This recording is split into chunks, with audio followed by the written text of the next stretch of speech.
Selamat berjumpa kembali dalam layanan audio Sahabat Seperjalanan. Hari ini adalah hari Minggu 5 Januari 2025. Tema renungan saat teduh kita dengan judul Luka yang terobati. Firman Tuhan terambil dalam Yeremia 30 ayat 17. Demikian bunyinya, sebab aku akan mendatangkan kesembuhan bagimu, aku akan mengobati luka-lukamu. Demikianlah firman Allah, sebab mereka telah menyebutkan engkau orang buangan, yakni sisa yang tiada seorang pun menanyakannya. Mari kita berdoa.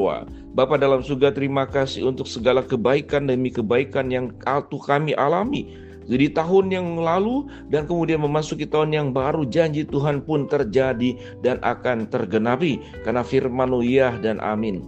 Berkatilah kami Tuhan sehingga kami bisa mengamini dan mengimani bahwa Tuhanlah sumber kesembuhan. Dalam nama Tuhan Yesus kami berdoa, amin.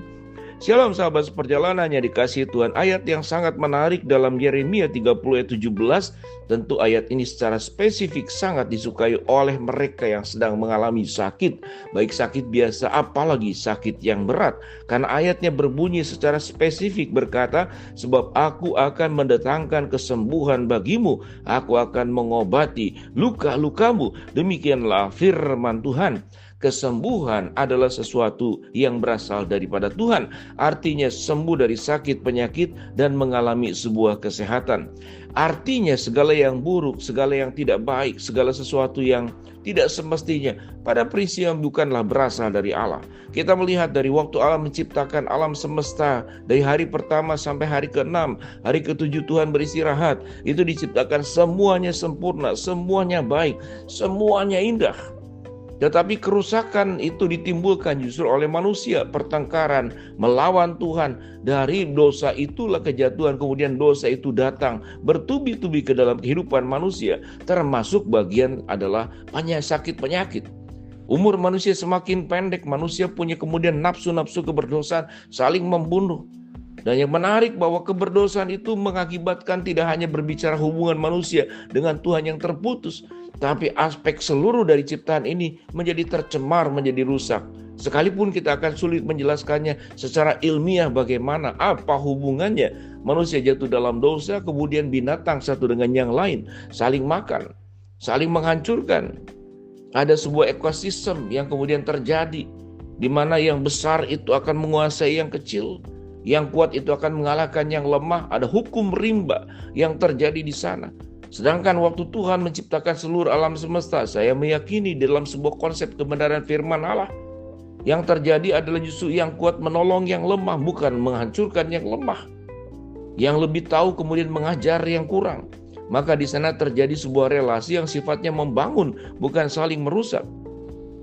Sakit penyakit adalah bagian daripada keberdosaan, akibat daripada keberdosaan. Lalu kemudian setelah kita memahami kenapa ada penyakit, maka sikap pertama dan paling awal, kita harus mengatakan sakit penyakit itu adalah bukan berasal dari Allah. Karena Allah tidak pernah merancangkan yang buruk. Lalu mengapa ada sakit penyakit? Jawabannya adalah sudah diketahui, karena keberdosaan kita. Kalau kita melihat lagi selain keberdosaan juga karena memang sikap dan pola hidup kita yang tidak baik. Kita makan sembarangan.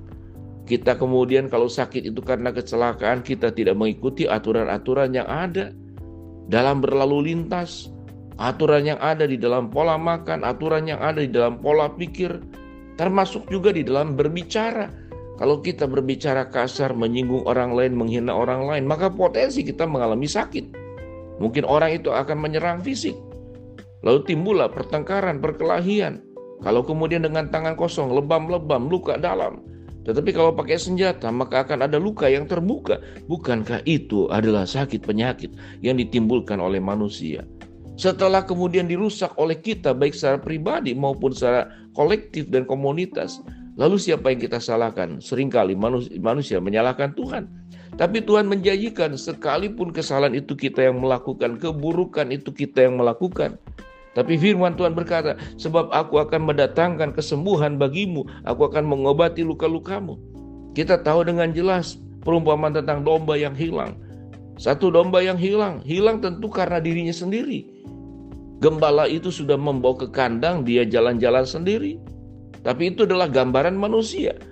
Tetapi Tuhan tidak membiarkan. Tuhan datang untuk mencari satu yang hilang dan 99 diamankan.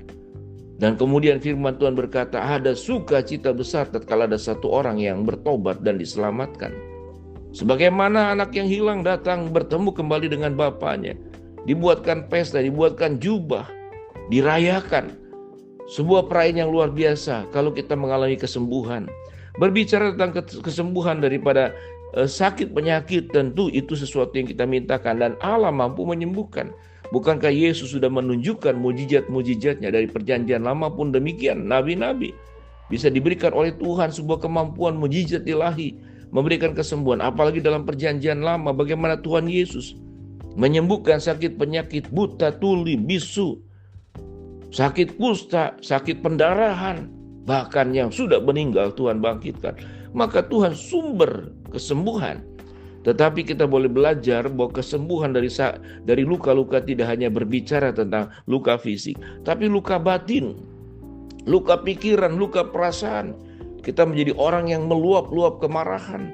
Luka juga yang terluka itu adalah mungkin juga gambar rupa Allah yang ada dalam diri kita rusak dengan kecemaran, dengan dosa-dosa yang kita perbuat.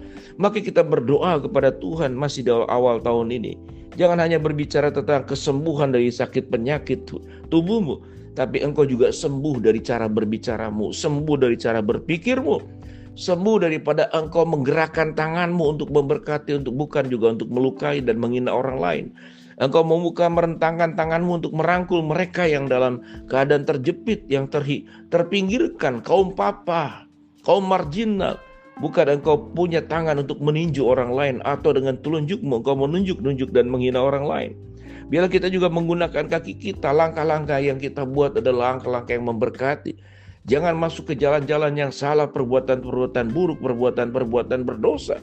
Biarlah kita boleh diubahkan. Ya Tuhan, di awal tahun ini berikan kepada saya kesembuhan daripada sakit penyakit fisik, berikan kepada saya kesembuhan daripada sakit penyakit pikiran, berikan kepada saya kesembuhan daripada sakit penyakit perasaan, berikan kepada saya juga kalau mulutku itu seringkali punya banyak penyakit, karena mulutku seringkali mengucapkan kata-kata yang menghina orang lain atau kemudian menyombongkan tentang keberadaan diri.